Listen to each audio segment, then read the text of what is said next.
Big institutions have unique potential to create change.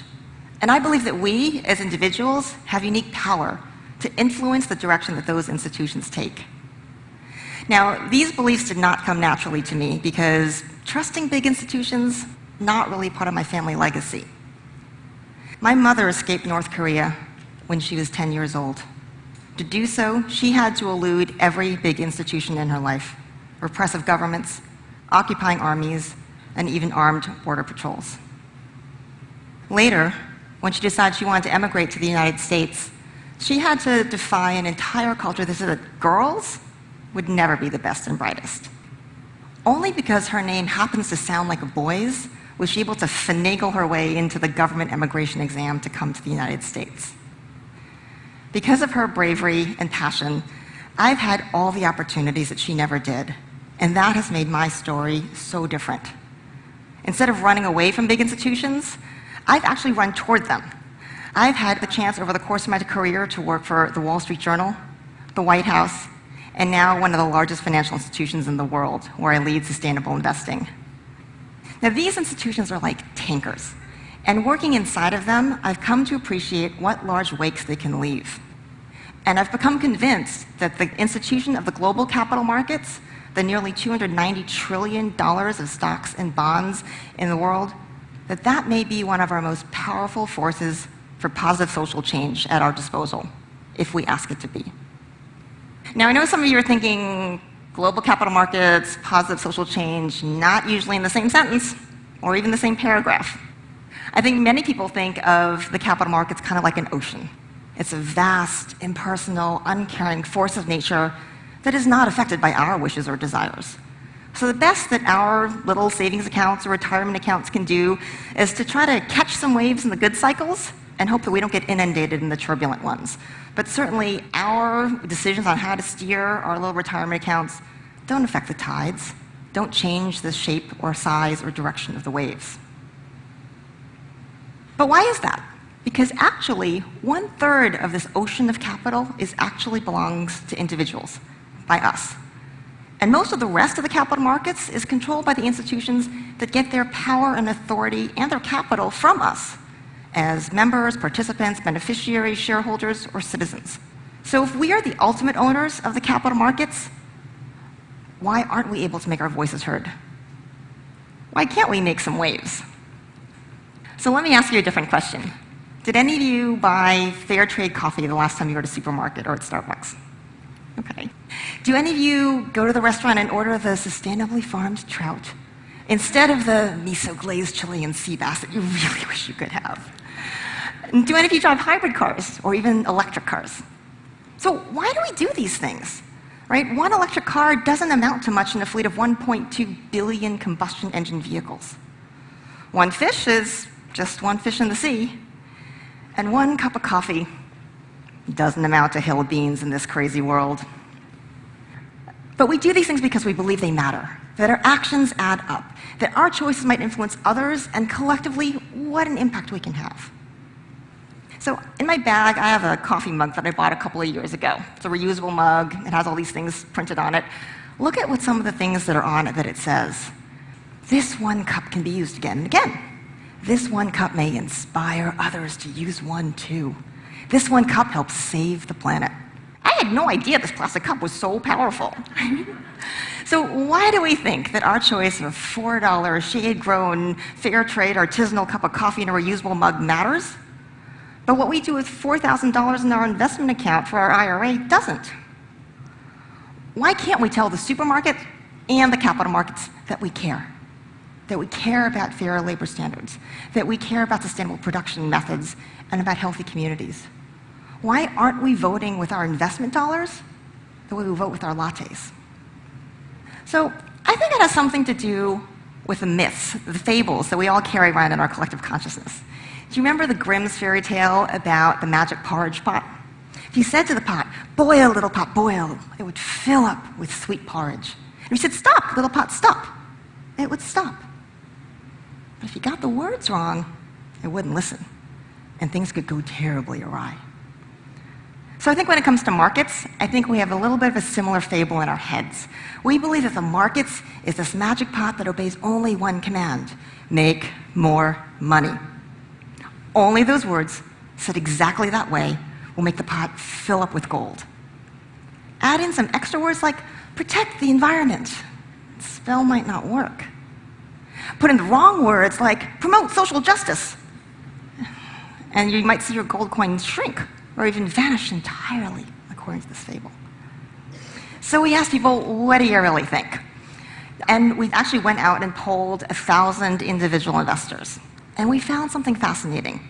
Overwhelmingly, people wanted to add those extra words into the formula. 71% of people said yes, they were interested in sustainable investing, which we define as taking the best-in-class investment process that you already have traditionally and adding in the extra information you get when you think about the environment and society and good governance. 71% wanted that. 72% said that they believe the companies who did that would actually do better financially. So people really do believe that you can do well by doing good. But here was the weird thing. 54% of the people still said if they put their money in those kinds of stocks, they thought that they would make less money. So is it true?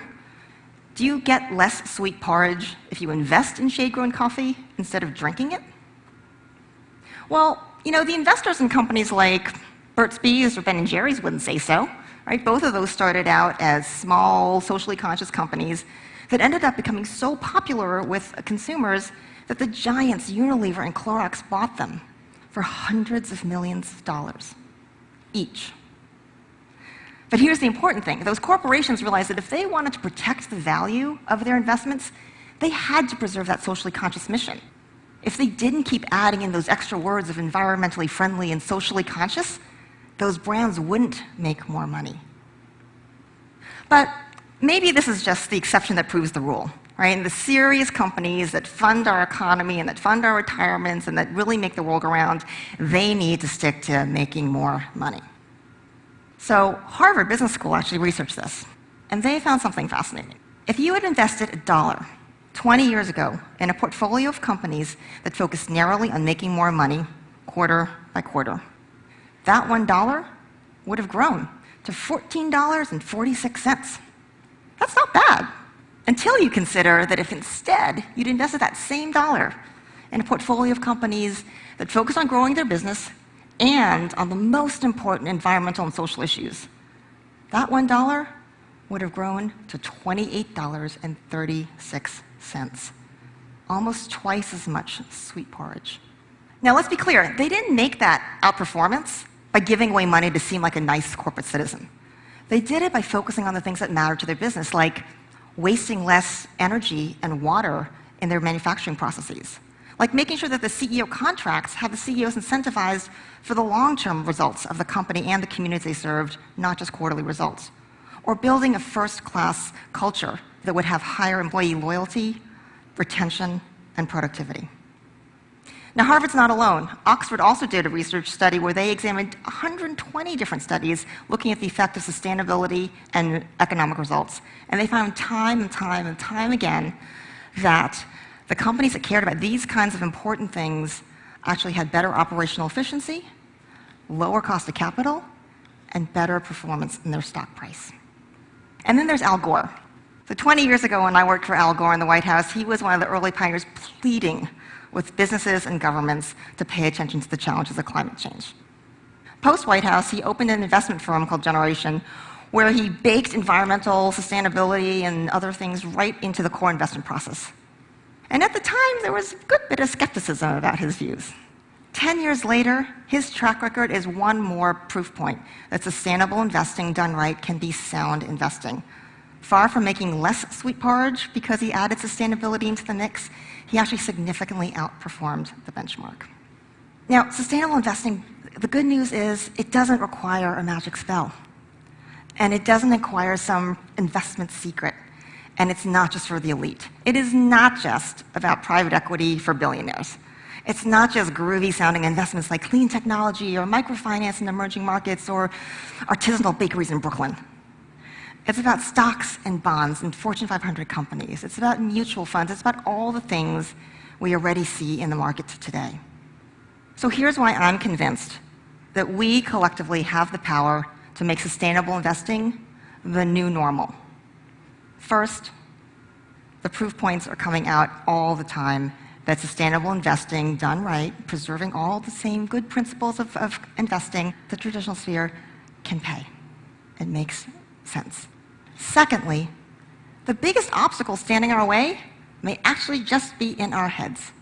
We just need to let go of that myth that if you add your values into your investment thinking, that you get less sweet porridge. And once you get rid of the fable, you can actually start appreciating those facts we've been talking about.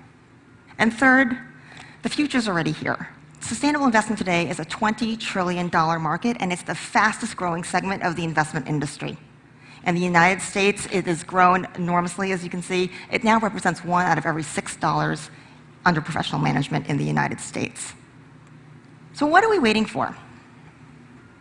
For me, it goes back to the inspiration I received from my mother. She knew that she wanted a life where she would have the freedom to make her own choices and to have her voice heard and write her own story. She was passionate about that goal, and she was clear that she would let no army, no obstacle, no big institution stand in her way. She made it to the States, and she became a teacher, an award-winning author, and a mother, and ended up sending her daughters to Harvard. And these days, you can tell that she is amply comfortable holding court in the most powerful institutions in the world. It seems almost too prophetic that her name in Korean means passionate clarity. Passionate clarity. That's what I think we need to drive change. Passion about the change we want to see in the world, and clarity that we are able to help chart the course. We have more opportunity today than ever before to make choices. We have more power than ever before to make our voices heard. So change your perspective. Vote with your small change. Invest in the change you want to see in the world. Change the fables and change the markets. Thank you.